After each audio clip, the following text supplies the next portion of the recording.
I'm a side character in a novel. When I realized it, I was fawning over the poor but super handsome main guy. The school heartthrob looked at me with a humiliated expression. I don't need your fake sympathy. In this novel's world, characters who compete with the main heroine for a guy don't end up well. I quickly took back all the presents I gave the heartthrob and gave them to the school bad boy next door. Starting today, I'm gonna be the villainous side character. You say you don't like burgers or whatever, so I got you cake. The moment I walk into class, I prance over to Sam's desk loaded with a bunch of fancy breakfast. Since freshman year, I've been the biggest sycophant around campus, a girl who hangs around Sam. Always bringing him breakfast, showering him with luxury gifts. I said I don't need it. Sam looks at me in disgust, showcasing that humiliated expression again. Anna, stop thinking you can buy me with money. I don't need your pity. Can you stay away from me? He pushed the breakfast back at me, trying to make me take it. He didn't account it right, though, and the hot coffee spilled on my arm, quickly leaving a red mark. And just at that moment, pain throbbing and all, strange and chaotic voices started flooding into my mind. This side character is so dumb. I can't watch anymore. My mind felt foggy for a sec. Once the din quieted, I got it. I'm in a novel. Sam's destined match is the transfer student, Linda. She's gonna pull the poor, insecure, fragile, lonely, sensitive, helpless main guy from his darkness. Anyone who fights the main heroine for a guy? Bad news, they lose everything or worse. I thought about our family's 4-story villa downtown. Our garage with more than 10 limited edition sports cars. The countless designer bags and clothes in my closet. What if all that disappeared? Yeah, the main guy's face was majorly impressive, but suffering with a hottie would turn any hottie into a toad. Sam saw my burn and quickly stood up, stepping closer. Anna, I didn't mean to. I retreated, saying no with my whole body. Sam frowned, a bit impatient. Are you mad? Show me your arm, let me help. Before he could finish, the bell rang. In came the teacher, followed by a girl in a white blouse and plaid skirt. The teacher patted her shoulder and coughed a bit. All right everyone, meet our new transfer student, Linda. Get along. The heroine had arrived. You could tell she was a textbook heroine, pure and serene. After being amazed for a sec, I remembered Sam was still beside me, and quickly raised my hand. This spot was danger central, I needed out ASAP. Being a rich daddy's girl, the teacher rarely ignored me. The teacher called me, Anna, what's up? I clutched my packed book bag, stating firmly, Sir, I want to change seats. The teacher was taken aback. Surprise all over his face. Hard to blame him. I begged my dad to ask the teacher to get me that desk next to Sam. Even shelled out $5,000 for class fees. Me asking to move was downright unbelievable. He checked again, you sure? I nodded like crazy. Definitely. The teacher relented, okay then, pick any empty spot. I scanned the class. We were pretty full, not much space left. I quickly found a spot I liked. Back row by the window, prime kingdom territory. Plus, the seat's owner was school bad boy William, big man on campus. Another mega rich dude, just like me. He was normal, good looking, and stable. No dark spirals, no NPC behavior. Perfectly doesn't fit the novel's heroines save the troubled dude preference. With books in hand, I zipped out of there. Near Sam, he suddenly grabbed my wrist. Real angry, huh? His face downcast, lashes low, hard to decipher his expression. Let me see your arm. Whoa. Red flags waving in my head.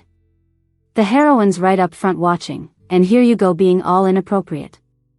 I ain't playing this unclear game. I flung his hand away, voice shaking, get some manners, dude.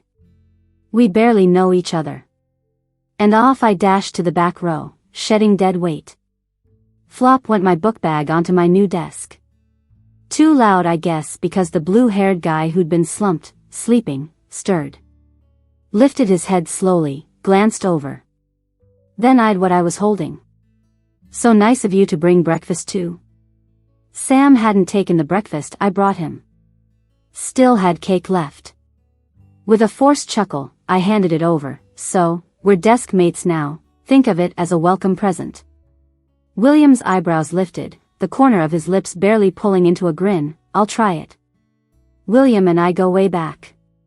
Our dads do a lot of business together, practically blood brothers, even got villas side by side. Somewhere along the way, he morphed into a school legend. I once saw him trample a kid making money. William prob didn't eat anything, famished perhaps. He really enjoyed my chef's craft. Even shamelessly asked if I'd bring some tomorrow. I rolled my eyes. Everyone knew the chefs at William's house were imported from top hotels.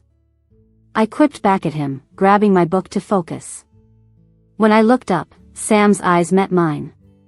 Somehow his gaze seemed mixed, complicated. But as soon as he caught me noticing, he glanced away, minding his own business. New girl Linda naturally took my old spot near Sam. Became his new desk partner. She leaned in, seemingly amused by something, chatting with Sam in a cozy vibe. I remember the time I begged my dad for what felt like forever to get him to finally agree to call my teacher and get my seat changed. When I happily made my way to Sam with my backpack on, he didn't even glance at me, sitting still as a rock. He didn't let me in. I was on the verge of tears before he looked up, irritated, saying, "Can't handle this already? Aren't rich girls like you supposed to get whatever you want? Even the teacher told me to get along with you." But honestly, I can't stand people who think money can solve everything. Looking back, some things just aren't meant to be forced. Sam and I were desk buddies for a year, but no matter what I did or said, he was always distant. But when the main girl came in, Sam didn't leave Linda standing awkwardly in the aisle. He made space for her to sit. The next morning, I had breakfast before leaving the villa, but the chef still packed an extra fancy meal for the car. Everyone at home, including the butler, the housekeeper, the chef, even the gardener, was used to me chasing Sam and had prepared breakfast for him too. Sighing, I realized I couldn't eat another bite, so I handed it over to William, who always seemed like he didn't eat enough. The driver was on point today, and I reached school a bit early. Just as I reached the classroom door, someone tapped on my shoulder. "Anna, can we talk?" Turning around, I was surprised to see Linda. I wasn't eager to get involved with the main girl, yet couldn't think of an excuse fast enough, so I awkwardly followed her to the stairwell. She got straight to the point. "Anna, you used to sit with Sam, right?" An uneasy feeling set in. She lifted her chin slightly, squinting at me. "I just transferred here, but I've already heard you're bothering Sam and even trying to buy him off as your pet. I'm warning you, give up on that." She added, "Sam and I grew up together in an orphanage until I had to leave when my father found me. If it weren't for that, he wouldn't have to put up with you." I was at a loss. No wonder girls rivaling the main character in stories never end well. Her possessiveness was intimidating. Last night, knowing Linda was the main character, I asked my dad to look into her background. Sure enough, it was complicated. She's an illegitimate child of the Whites, abandoned at birth to an orphanage. That's where she met Sam. Years later, Linda got brought back to the Whites after her father's wife passed away, separating her from Sam. Seeing me dazed, Linda frowned. "What are you thinking? From now on, I'll be the one protecting Sam." Sure, like that mattered to me. But I kept my cool. "Of course, he's your desk buddy. I barely even talked to him before. You two make a great pair, really." She blushed, seemingly easy to pacify, like someone in a simple-minded love story. I was about to ramble something more when a voice interrupted. "Linda." It was Sam, standing in the shadows at the stairs, clutching his backpack, looking pale like he hadn't slept well. "Linda, it's time for morning reading. Don't be late." For some reason, even while talking to Linda, he kept glancing at me. What could he possibly think? I was doing something shady with his childhood friend? I instinctively took a step back, realizing I almost lost track of time. Linda brushed past me to join Sam. She reached for his wrist, causing Sam to stiffen, slightly turning to say something to me but staying quiet. As they left together cheerfully, leaving me behind, I made my way to class where morning reading had begun. William was slumped over his desk again, always looking half asleep. I suspected he spent nights in street brawls yet still managed better grades than me. Ridiculous. Hiding my face behind a book, my mind spun around the earlier encounter with Linda. What made her confront me?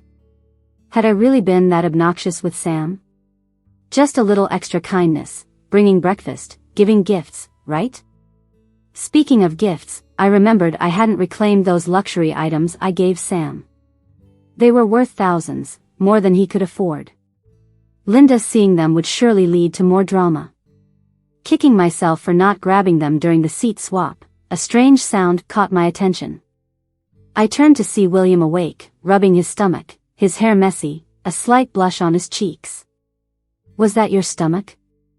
I joked, guessing he'd woken up from hunger. William awkwardly coughed, darting a glance at my packed breakfast on the desk. I couldn't help but chuckle, sliding the box his way. I already ate at home, go ahead. As soon as the bell rang for the end of morning study, I dashed from the back row to Sam's desk. Linda had just been called to the office by the teacher. Sam sat there alone, flipping through his workbook. I remembered why I used to like him. It was that focused look he had when he read. The shadow of a tree branch fell on him, calm and nice looking. But for some reason, this scene didn't hold the same charm for me anymore. Sam heard the noise, turned to see me, and seemed a bit surprised. "Anna?" he said. I nodded a couple of times, feeling a bit embarrassed about suddenly asking for the things I had given away. I rubbed my nose and said, "Sam, he straightened up. Maybe it was just my imagination, but he seemed a little tense. "Is there a problem you need help with?" he asked. "Oh, no, that's not it," I replied, realizing he probably thought so because I used to bug him with questions. "I never used most of the stuff, and it's just outside in the storage locker," he said. "But those are all Guy's items. What are you going to do with them?" His eyes locked onto mine. He had a point. Things like ties, watches, and cologne weren't something I could use or that my dad would want. "Give them away to someone else," I mumbled. Then Sam quickly caught on, asking, "Who are you going to give them to?"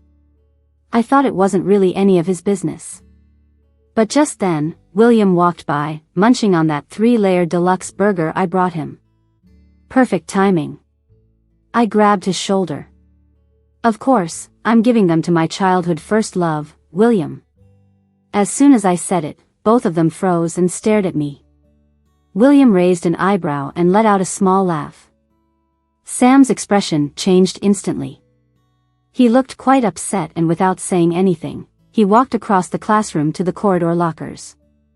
Using a key, he pulled out a metal box and handed it to me. "Here's everything you ever gave me. You can do whatever you want with it." He glanced at William, then at me, and then lowered his head. "Anna, I never disliked your gifts," he said in a small voice. "I just didn't have anything of equal value to return." After handing me the box, Sam headed back inside. With class about to start, William and I went back to our seats. Once seated, the school tough guy came over and complained, "Anna, didn't you see? Sam glared at me just now." "When?" I asked, confused. "Just now," William insisted. "When you said you'd give his gifts to me." His eyes were practically on fire. Like he wanted to kill me. I hadn't noticed, but if William was right, maybe my taste in gifts wasn't that bad after all. Sam didn't want to return them. I placed the metal box on the desk and opened it with William. It was filled with luxury goods I'd given him, untouched. Maybe Sam really didn't use them because he was afraid of owing me something. I didn't bother counting everything. it was just tens of thousands, a drop in the bucket for my family. Getting them back was just a step to cut ties with Sam. I pushed the box to William. They're yours, like I said. Really? A grin spread across his face. Wasn't it just an act? I started flipping through my notebook. I don't have use for them, I shrugged. William nodded, quickly scooping everything up like a treasure and even scribbling a sticky note to attach. A gift from my desk mate Anna, my first love. That's cheesy, I teased. William looked serious. Anna, I've been wanting to give you something too. It's taken years to prepare.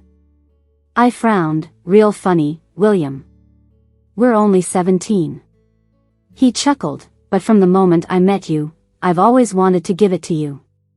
We were midway through our junior year, with some exams approaching. Not as intense as senior year, but the teachers were pretty serious, reminding us to take it seriously and not goof around like we did as freshmen.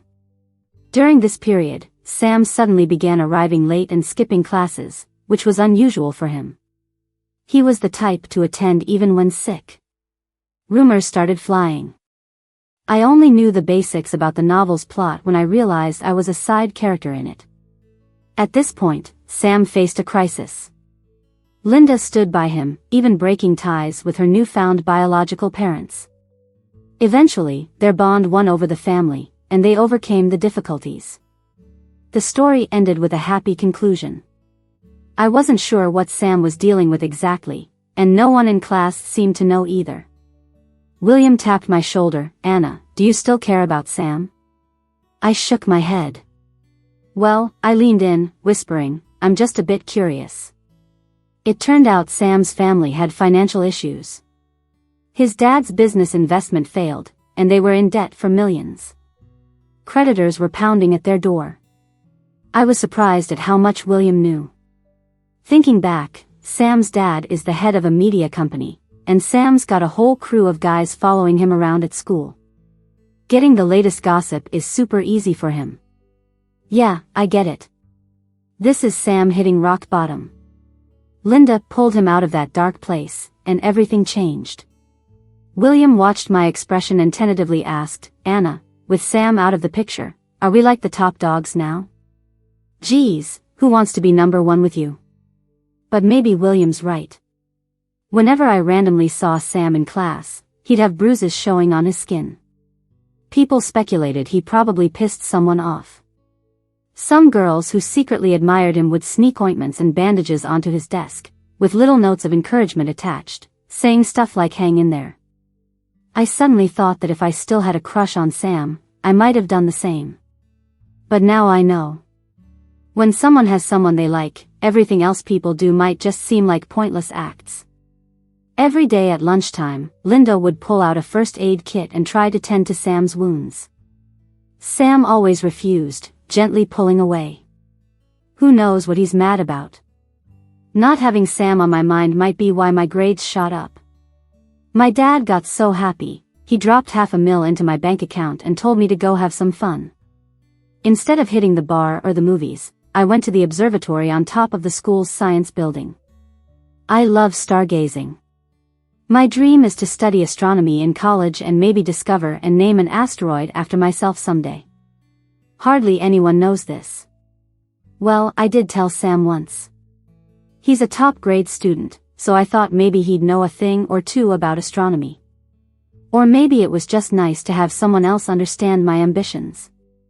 But he just kept his head down in his books and laughed, saying, Anna, look at your physics grades. You really think astronomy is just about looking at stars? With those scores, if you ever actually study astronomy, you'll regret not understanding the material. I often visit the observatory, so I've gotten to know the curator lady pretty well. Not many students show up at this time. She showed me how to observe the common galaxies and nebulae and introduced me to some new instruments. I've always had a telescope in my room since I was a kid, but you know, it can't compare to the professional stuff. The curator ruffled my hair, saying gently, Anna, exams are coming up, right?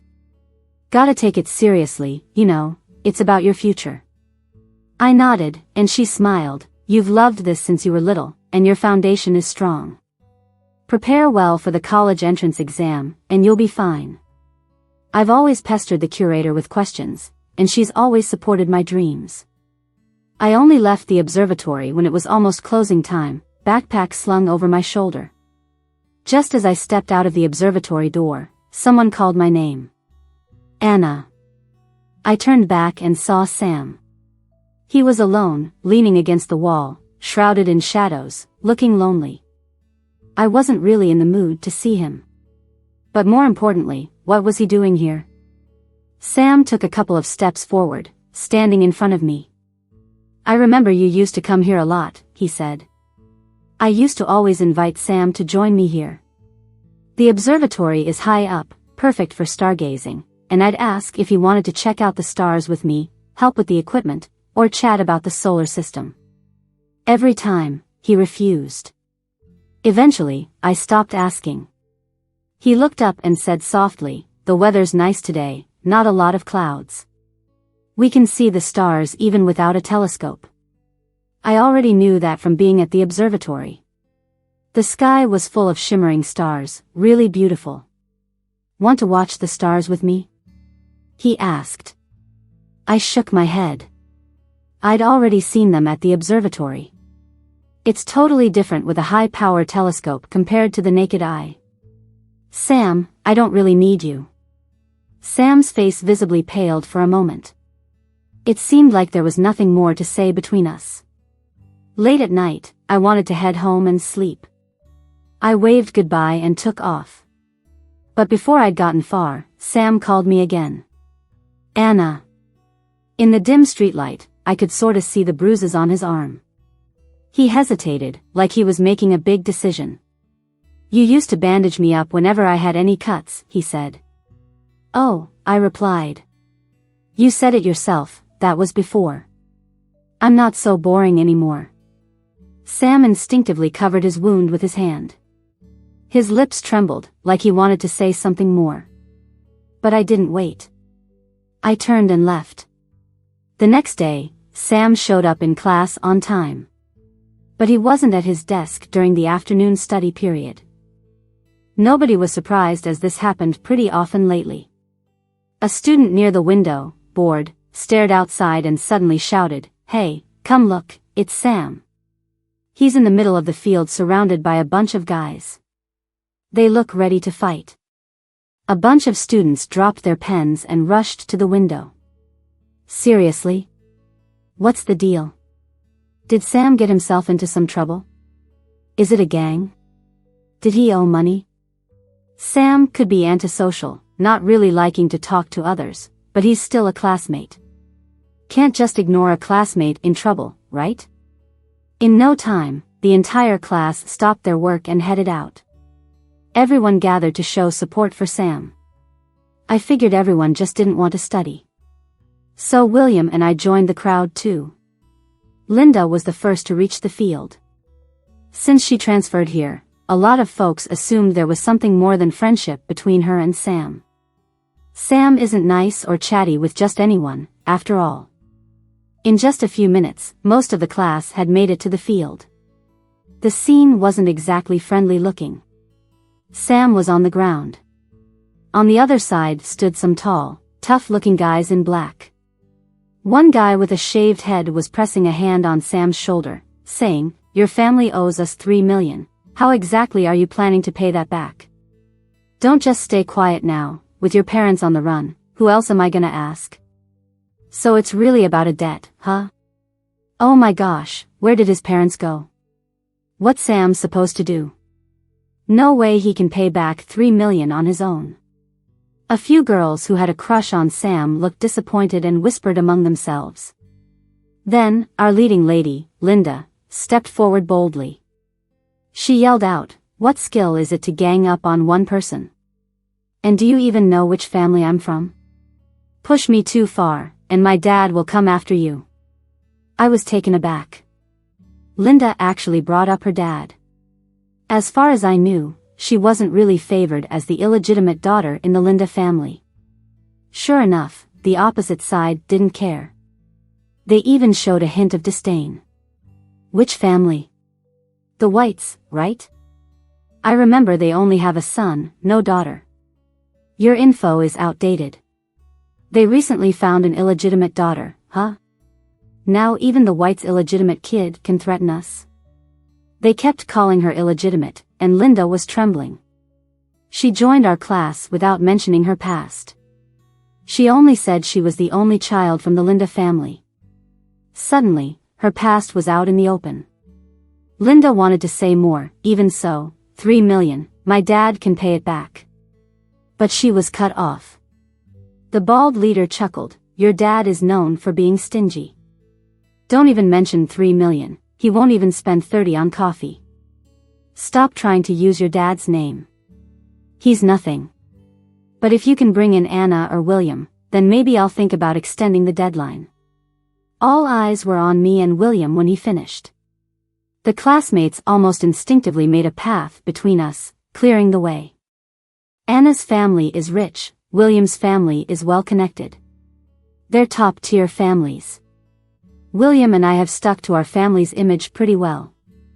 I'm the shopaholic girl, and he's the intimidating school bully. We stood way in the back, but the crowd parted, putting us right in the middle. I tugged on William's sleeve and whispered, what's happening? I don't even know these guys. My dad always says I can deal with businesses and such when I'm interested, but only after college. William's different.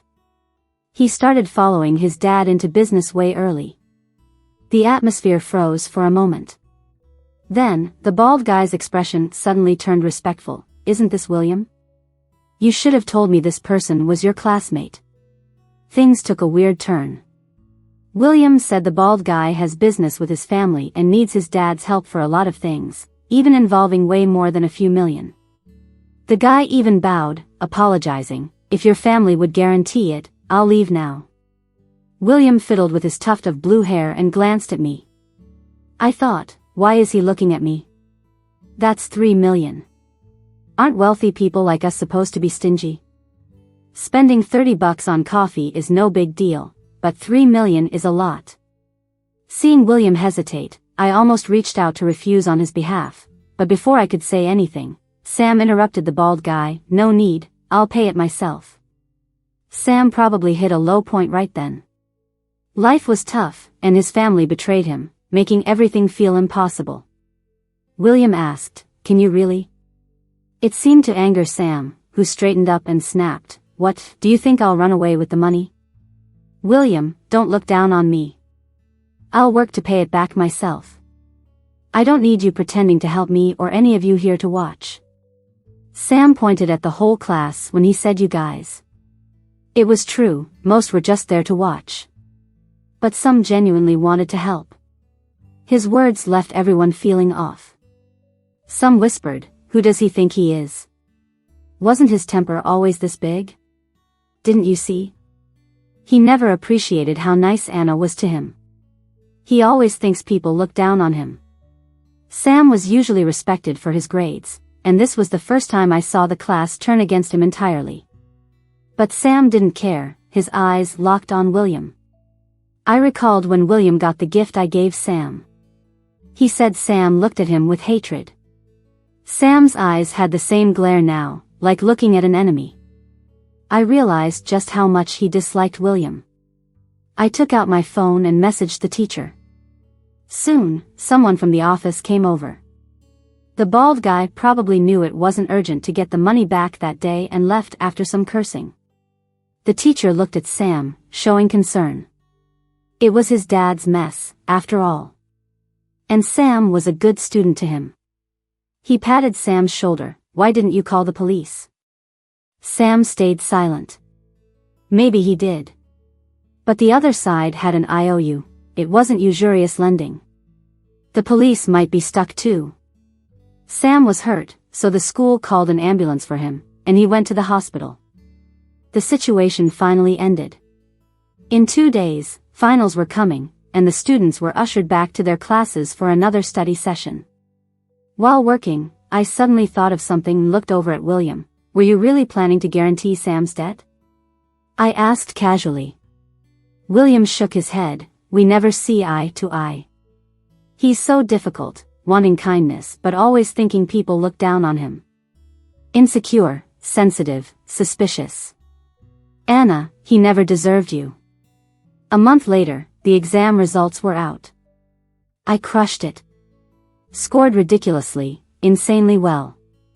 My dad was so thrilled he wanted to rent an entire 5-star hotel to celebrate my success.